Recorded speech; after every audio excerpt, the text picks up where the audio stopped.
Okay, hello and welcome back to Principles of Microeconomics with James Bland.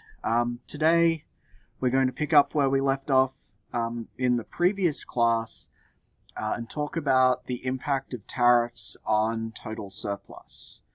Okay, and so here is the image we finished with at the end, and so, if you're not familiar with this, please go back and make sure you are.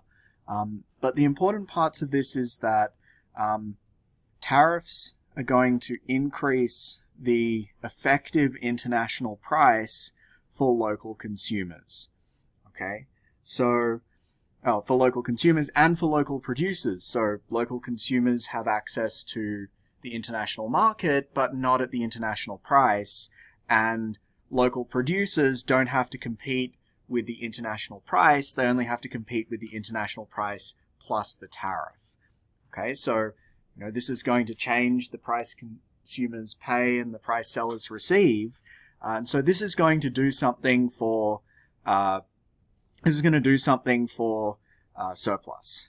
Okay, and it's going to change the quantities as well, obviously. Okay, so let's get a fresh screen, and we're going to redraw this diagram and work out what happens before and after a tariff. Okay, so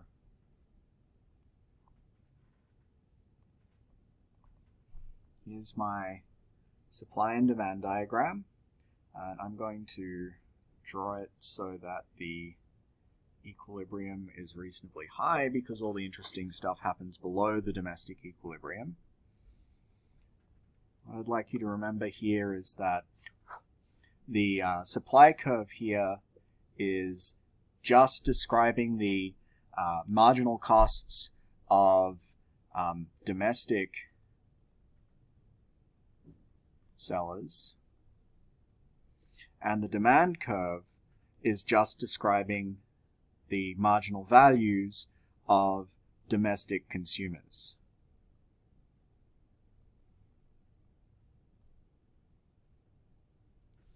Okay, so let's draw a international price here that makes this good an import. Right, so that would be here. So this would be P international, and then we're going to impose a tariff on the market so that the effective international price that the locals get to access is higher. So this is the international price plus the tariff. Okay. So in terms of working out surpluses, what we're going to have to do is to draw some lines in here to divide up the area. To divide up the area into different spaces to work out who gets what surplus before and after the tariff. Okay, so to do this, my advice is to draw a vertical and a horizontal line at every point that you think could divide up one of these surplus areas, and then you'll work out which ones actually are someone's surplus at some point. Okay, so to begin with, before the tariff, here is the quantity supplied. This is quantity supplied just with international trade. So I'm going to draw a vertical line there. And likewise, here is quantity demanded with international trade. Let's have a vertical line there.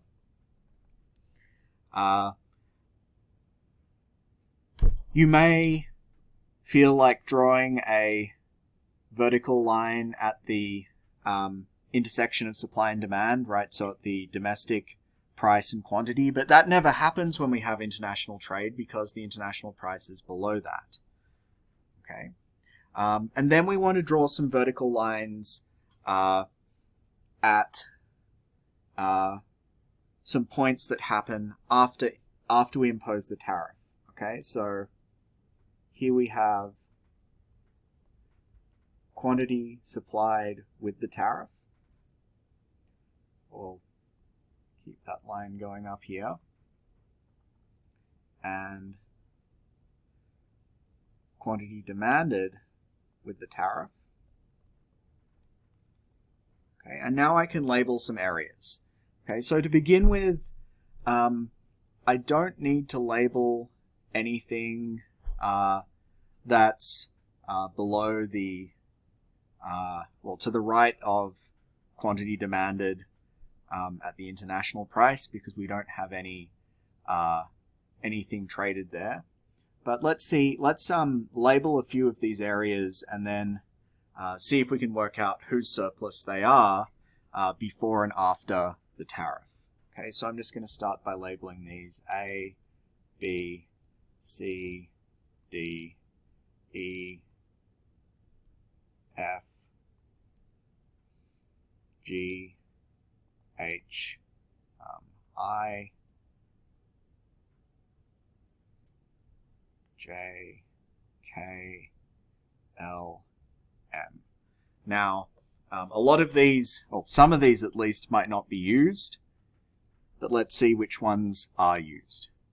Okay, so we're going to think about two situations: no tariff and tariff. And then we need to think about consumer surplus, producer surplus, and government revenue. Okay, so before the tariff,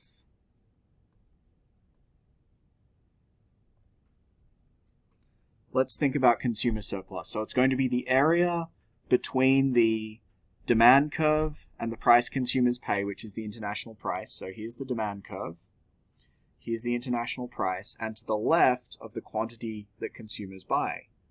Okay, so that's this area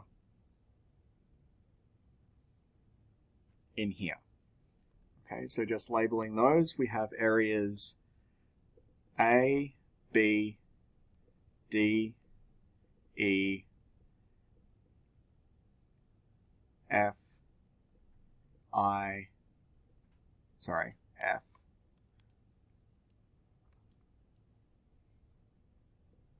F, I, A, B, D, E, F, I, H, G, and M. Let me move this down a little bit. Okay. And now let's think about producer surplus. Okay, so producer surplus is going to be the area between the price sellers receive, which is the international price, and the supply curve to the left of the quantity they sell. So that is just C.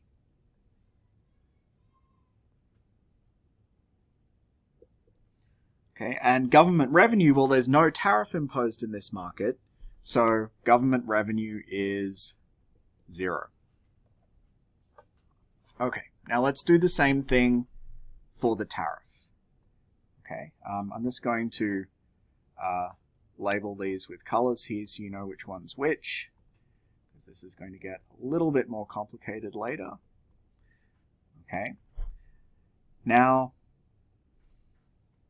let's have a think about total surplus after the tariff. Okay, so here we have think about consumer surplus after the tariff. Excuse me.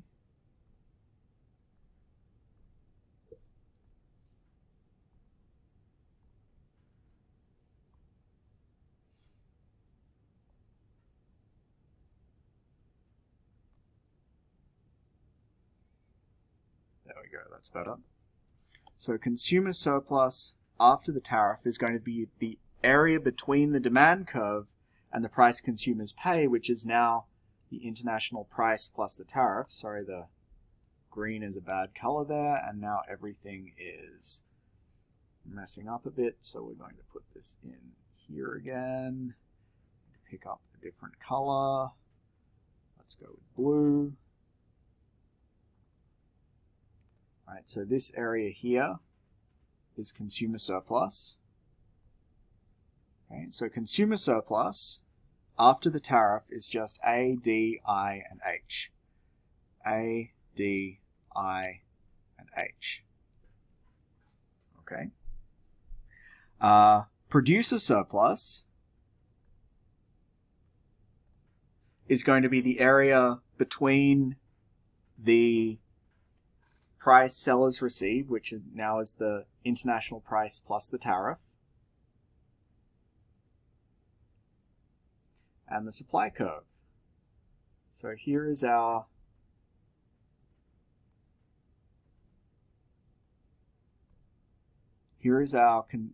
producer surplus after the tariff, which is going to be B, C, and E. Okay. Now the other thing to ask is, well, how much revenue is the government collecting?